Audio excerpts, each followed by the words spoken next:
Hello বন্ধুরা, প্রতিনিয়ত অনেক ট্রেন ইনসিডেন্ট ঘটে থাকে। দুর্ঘটনাগুলো সবসময় ক্যামেরাবন্দি করা যায় না, কিন্তু আজকে আমরা ইন্টারনেটে ছড়িয়ে ছিটিয়ে থাকা ট্রেনের সংঘর্ষ ও দুর্ঘটনার ফুটেজগুলো আপনাদের জন্য একত্রিত করেছি। তো চলুন শুরু করি আবছায়ার আজকের এপিসোড। বন্ধুরা, এই ফুটেজটি দেখে মনে হবে যেন তুষারে কেউ নাঙল দিচ্ছে। হ্যাঁ বন্ধুরা, এটাই সত্যি, নাঙল দেওয়া হচ্ছে, কিন্তু তা নাঙলের মাধ্যমে নয়, ট্রেনের মাধ্যমে। কানাডায় অনেক তুষারপাত হয় বিধায় তুষারে ট্রেনের ট্র্যাক ভরে যায় এবং ট্রেনকে এই তুষার ভেদ করেই চলাচল করতে হয়, আর তাই এই ট্রেনগুলোকে তুষারের নাঙল বলা হয়। এই ট্র্যাকে ট্রেনটি আসার কয়েক ঘন্টা পূর্বে এই এলাকায় একটি ভূমিধস হয়। তারপর সমস্ত প্রয়োজনীয় সতর্কতা অবলম্বন করা সত্ত্বেও ভূমিধসের পুনরাবৃত্তি ঘটে এবং ট্রেনটি লাইনচ্যুত হয়।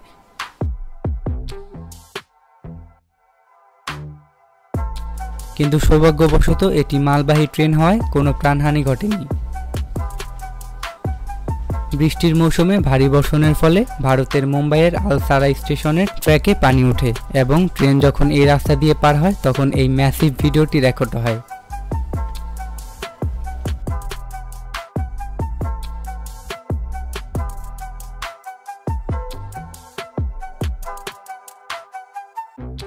গিবনের নেব্রাস্কায় এই দুর্ঘটনাটি ঘটে, ফলে 20টিরও অধিক গাড়ি ক্ষতিগ্রস্ত হয়, কিন্তু আশ্চর্যের বিষয় হলো এতে কোনো মানুষ নিহত হয়নি। যখন বাতাসে অতিরিক্ত ঠান্ডা ধুলো থাকে তখন স্টিম বা বাষ্পীয় ট্রেনগুলো যেন আগুনের ট্রেনে পরিণত হয়।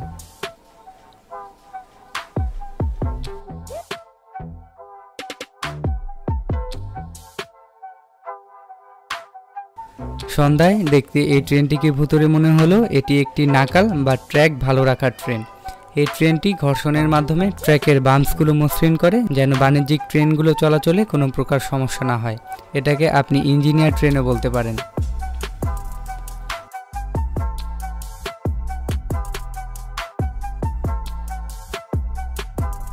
উনিশশো সালে আমেরিকায় নির্বাচনের পূর্বে একটি ট্রেন দুর্ঘটনা প্রতিযোগিতার আয়োজন করা হয়। হ্যাঁ বন্ধুরা, এটাই সত্যি ছিল, এটি একটি ফান, যেখানে একটি ট্রেনের নাম দেওয়া হয়েছিল প্রেসিডেন্ট হুভার এবং অন্যটি ছিল প্রেসিডেন্ট প্রার্থী ফ্রাঙ্কলিন রুজভেল্ট। দুইজনেই ওই সময় প্রেসিডেন্ট প্রার্থী ছিলেন। তাদের সক্ষমতার জানান দিতে এই ট্রেন দুর্ঘটনার প্রতিযোগিতার আয়োজন করা হয়েছিল, কিন্তু দুর্ভাগ্যবশত ট্রেন দুটি ধ্বংস হয়ে গিয়েছিল। 2013 সালে স্পেনের উত্তর পশ্চিম অঞ্চল সান্তিয়াগোর পাশে একটি হাই স্পিড আলভিয়া ট্রেন বিধ্বস্ত হয় এবং ঘটনাস্থলে 79 জন প্রাণ হারান এবং 143 জন আহত হন। এই দুর্ঘটনাটি ঘটেছিল মোড়ে ট্রেনের উচ্চ গতির কারণে। এই বাঁকে ট্রেনের গতি থাকার কথা ছিল 80 কিলোমিটার ঘন্টা, কিন্তু দুর্ঘটনার সময় ট্রেনের গতি ছিল 192 কিলোমিটার পার ঘন্টা। পরবর্তীতে দুর্ঘটনার পেছনে দায়ী ড্রাইভার এবং জাতীয় রেল কাঠামোর অপারেটরকে সাজা দেওয়া হয়েছিল এবং এই ট্রেনটি ছিল একটি বুলেট ট্রেন। ট্রেন ভুল ট্র্যাকে চললে কী হতে পারে এটাই তার উদাহরণ। এই মালবাহী ট্রেনটি অন্যান্য ট্রেনের তুলনায় উঁচু ছিল। ভুল পথে চলে যাওয়ায় পরবর্তীতে এই ব্রিজটি অতিক্রম করার সময় ট্রেনের ছাদ এই ব্রিজে আটকে যায় এবং ট্রেনের উপরের অংশ পুরোপুরিভাবে ধ্বংস হয়ে যায়। এই ঘটনাটি ঘটেছিল আমেরিকার টেক্সাসের মেমফিসে এবং এর ক্ষয়ক্ষতির পরিমাণ ছিল প্রায় $2 মিলিয়ন। ডিজেল চালিত ট্রেনগুলো বাষ্প নিষ্কাশনের সময় আপনি এই রকম আগুনের ঝলকানি দেখতে পাবেন, আর এটিকে বাফার স্টক বলা হয়। এই ট্রেনগুলোতে কোনো প্রকার সংঘর্ষ হলে যাতে আগুন ধরে না যায় তাই এই নিষ্কাশন পদ্ধতির আবিষ্কার করা হয়েছে। মূলত এর মাধ্যমে ট্রেনে থাকা সমস্ত ডিজেল বাষ্পের মাধ্যমে উড়িয়ে দেওয়া হয়।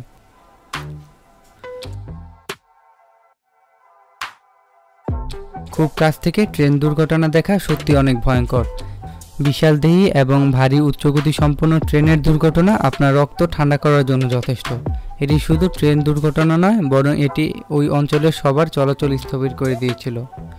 এটি শুধু ট্রেন দুর্ঘটনা নয়, বরং এটি ওই অঞ্চলের সবার চলাচল স্থবির করে দিয়েছিল।